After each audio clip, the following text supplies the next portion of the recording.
Level 1. The Monuments to Ego. Castellón Airport, Spain.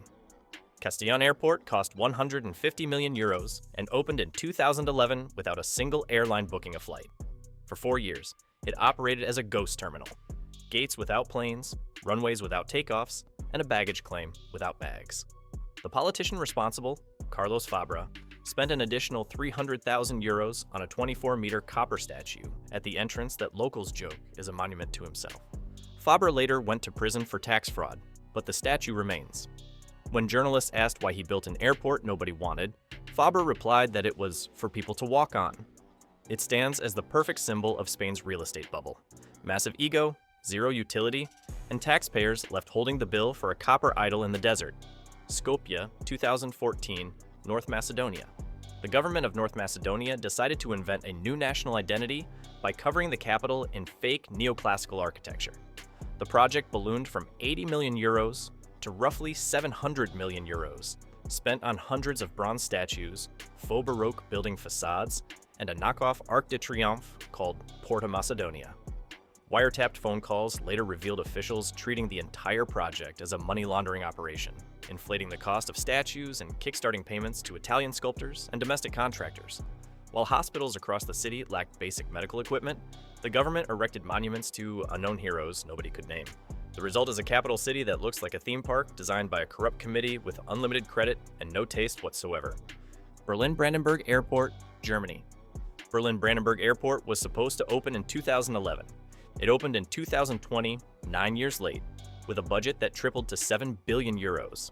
The delays were blamed on incompetence, but a whistleblower exposed a bribery ring involving the fire safety contractor, Imtech. Officials were paid to approve invoices for work that was never completed or was dangerously defective. The whistleblower was poisoned. He survived, but the message was clear. When the airport finally opened, passengers discovered lights that couldn't be turned off, escalators that didn't connect to floors, and fire doors that wouldn't open. It became a global punchline, proof that even German engineering can be corrupted into a billion-euro joke that took a decade to stop being funny. Level 2. The Municipal Shakedowns. Detroit Water Contracts, USA. Detroit Mayor Kwame Kilpatrick and his associate Bobby Ferguson turned the city's water and sewerage department into an organized crime front. If a company wanted a municipal contract, they had to hire Ferguson as a consultant. Ferguson did no actual work but collected millions. Over 6 years, he obtained $73 million in rigged contracts. Competitors who refused to pay were either blocked from bidding or harassed until they withdrew. The scheme was so entrenched that even after Kilpatrick went to prison, the city continued awarding contracts to Ferguson's shell companies and family members.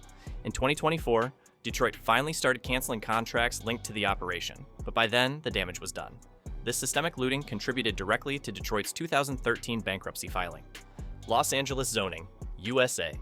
Councilman Jose Huizar controlled downtown Los Angeles development through his role as chairman of the Planning and Land Use Management Committee. Developers seeking zoning approval delivered bags of cash hidden in liquor boxes. Others flew Huizar to Las Vegas on private jets and handed him $10,000 in casino chips per visit. One developer paid $600,000 to settle Huizar's sexual harassment lawsuit and arranged for escort services. The bribes bought density variances, height exemptions, and expedited environmental reviews for luxury towers. Huizar accepted over $1.5 million in benefits, effectively auctioning off the city skyline to the highest bidder. He was convicted on federal racketeering charges and sentenced to 13 years in prison, but the towers he approved still dominate the downtown skyline. Montreal Construction Cartel, Canada.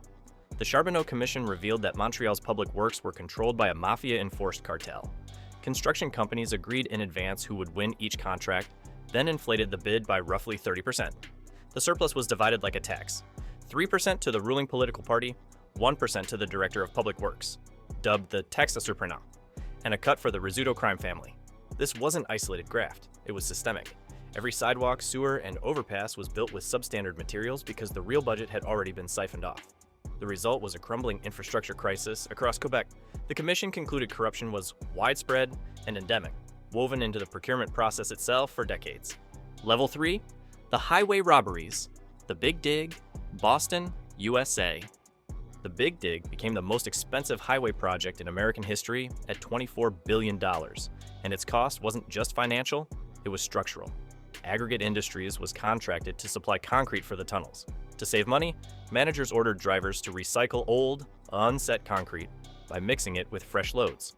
When inspectors weren't present, workers falsified these slump tests that measure concrete strength. Over 5,000 truckloads of substandard concrete were poured into the tunnels, compromising their integrity. The fraud was only discovered after a federal investigation. 4 ex-contractors were found guilty, and the company paid a $42 million settlement. The tunnels remain in use today, built on a foundation literally weakened for profit. Romania's vanishing highway. Romania hired the American giant Bechtel to build the Transylvania motorway in 2004 under a no-bid contract. The state paid $1.5 billion for just 52 kilometers of road. Due to a disastrous contract written by corrupt officials, the cost per kilometer was nearly triple the European Union average. Bechtel inflated costs at every stage, billing for phantom work and change orders. When Romania tried to cancel the deal, Bechtel sued for penalties and additional payments. By 2013, Bechtel had walked away with over $1 billion, leaving Romania with a fragment of a highway and a budgetary crater. It remains one of the worst infrastructure deals in EU history. A case study in contractual capture. Kenya's standard gauge railway land fraud. Kenya's standard gauge railway was funded by China to connect Mombasa to Nairobi. The National Land Commission was tasked with acquiring land for the tracks. Investigators discovered officials had paid compensation for land that already belonged to Kenya Railways. They essentially sold public land to themselves and pocketed the cash. In one case, Kenya Railways paid a private entity, secretly controlled by railway officials, $2 million for its own property. Auditors flagged irregularities totaling over $7 billion across the entire project, making it one of Africa's largest debt trap scandals. The railway operates today, but the nation is paying off Chinese loans on infrastructure it built on stolen land. Level 4. The fiefdoms. Marbella, Spain. Marbella's corruption was so extreme that the Spanish government dissolved the entire city council, a historic first. Planning advisor Juan Antonio Roca effectively ran a shadow government, personally controlling every zoning decision. He issued over 18,000 illegal building permits, rezoning parks, schools, and green belts into luxury condos in exchange for cash. Roca amassed a personal fortune estimated at 2.4 billion euros, complete with private jets, racehorses, Miro and Picasso paintings, and 200 million euros in cash. When questioned about his wealth, Roca claimed he won the lottery repeatedly. Police seized his assets, but the city's urban plan was destroyed forever. Thousands of homeowners today live in technically illegal properties that exist only because Roca sold the rulebook. Abuja land grab, Nigeria. Abuja was designed as a meticulously planned capital to avoid the chaos of Lagos. That vision was systematically dismantled by political elites, who turned land allocation into a patronage machine. In 2024, documents surfaced showing the FCT minister had allocated over 2,000 hectares of prime land, worth roughly $3.6 billion, to a company linked to his own 23-year-old son. In one case, a 158-hectare plot was repriced from 807 million naira down to 100 million naira, and only 10 million naira, about $7,000, was actually paid. While civil servants went unpaid and the city faced a housing crisis, vast tracts of land were locked in elite speculation. The Green City Master Plan became a feudal estate map. Rio de Janeiro Olympics, Brazil. Former Rio Governor Sergio Cabral admitted in court to paying a $2 million bribe to IAAF President Lamine Diack to secure votes for the 2016 Olympics. Once awarded, Cabral treated every infrastructure project as a 5% kickback machine. Bridges, metro lines, and stadium renovations required a tax paid directly to Cabral's network. The legacy of the Games was a bankrupt state, demolished favelas like Vila Autódromo to make way for the Olympic Park, and crumbling venues. Cabral was sentenced to over 200 years in prison across multiple corruption convictions, though he was later transferred to house arrest. Rio's Olympics didn't just cost money, they cost the city its future. Level 5. The Dictator's Playgrounds, Vostochny Cosmodrome, Russia. Putin declared the Vostochny Cosmodrome a national priority to reduce reliance on Kazakhstan's Baikonur launch site. Prosecutors discovered $170 million had been embezzled by construction officials. While executives bought yachts and shopping malls, workers at the remote site went unpaid for months. They staged hunger strikes and painted giant messages on barrack roofs, reading "Dear Putin, 4 months without pay," visible from satellites. Over 58 officials were arrested, including the head of the construction firm who siphoned money to build his own retail complex. The project remains years behind schedule, plagued by structural defects including voids discovered under the launchpad concrete. Russia's space ambitions were literally hollowed out from within. Oyala, Ciudad de la Paz, Equatorial Guinea. Equatorial Guinea is one of Africa's richest nations per capita due to oil, yet its people remain desperately poor. The answer to that paradox lies in projects like Oyala, a new capital city carved into the jungle. Construction contracts were funneled through Somagwai, a shell company owned by Teodorin Obiang, the dictator's son. While the nation's hospitals lacked basic supplies, he used skimmed construction funds to buy a $100 million Paris mansion, a $38 million Gulfstream jet, Michael Jackson's crystal Thriller glove, and a fleet of Bugattis and Ferraris. The city itself remains a ghost town, a fortified palace for the ruling family. It is kleptocratic urbanism in its purest form, a capital built not for citizens, but as a monument to theft. Bataan Nuclear Power Plant, Philippines. Dictator Ferdinand Marcos ordered a nuclear power plant in 1976 to solve the Philippines' energy crisis. Westinghouse won the contract despite a higher bid by paying nearly $80 million in bribes to Marcos's golf partner, Herminio Decini. To maximize kickbacks, the plant was built near an active volcano and earthquake fault line, cutting corners on safety. It cost $2.3 billion but never produced a single watt of electricity. After Marcos was deposed, inspectors deemed it too dangerous to operate. The Filipino people spent 30 years paying $155,000 per day in interest on loans for a radioactive monument to corruption. The plant still stands on the coast, a concrete tombstone for a nation's stolen future. Level 6. The Structural Homicides. Kolkata Flyover Collapse, India. In March 2016, the under-construction Vivekananda Road flyover in Kolkata collapsed onto a crowded street, killing 26 people and injuring 90. The construction firm IVRCL called it an act of God. Investigators called it an act of fraud. The project was plagued by the syndicate system, extortionist rings linked to political parties that forced contractors to buy inferior materials from specific suppliers at inflated prices. The steel used was substandard, the design was rushed, and safety audits were bypassed. The project was years overdue and dangerously accelerated to meet an election deadline. The pillars simply couldn't hold the weight of the concrete above because the materials were never strong enough. 26 people died because profit mattered more than physics. Mexico City Metro Line 12. Mexico City's Metro Line 12, nicknamed the Golden Line, was rushed to completion in 2012 before the mayor's term ended. On May 3, 2021, an elevated section collapsed, killing 26 people. Investigations revealed criminal negligence, missing bolts, poor welding, and incompatible wheels and rails. The procurement process was so corrupt that contractors who paid the largest bribes won contracts regardless of technical specifications. Officials had ignored engineering warnings for years. 10 former officials, including the project's chief engineer, were charged with homicide, injury, and property damage. The line stands as proof that construction corruption isn't just financial theft. It's manslaughter by infrastructure. 26 lives were the price of political ambition built on substandard steel. Jeddah floods, Saudi Arabia. In November 2009, flash floods in Jeddah killed at least 122 people and destroyed thousands of homes. The disaster was engineered by corruption. City officials had accepted bribes for years to issue building permits in wadis, natural dry riverbeds that function as the city's drainage channels during rare but intense rains. Entire neighborhoods were built in zones explicitly marked as floodplains.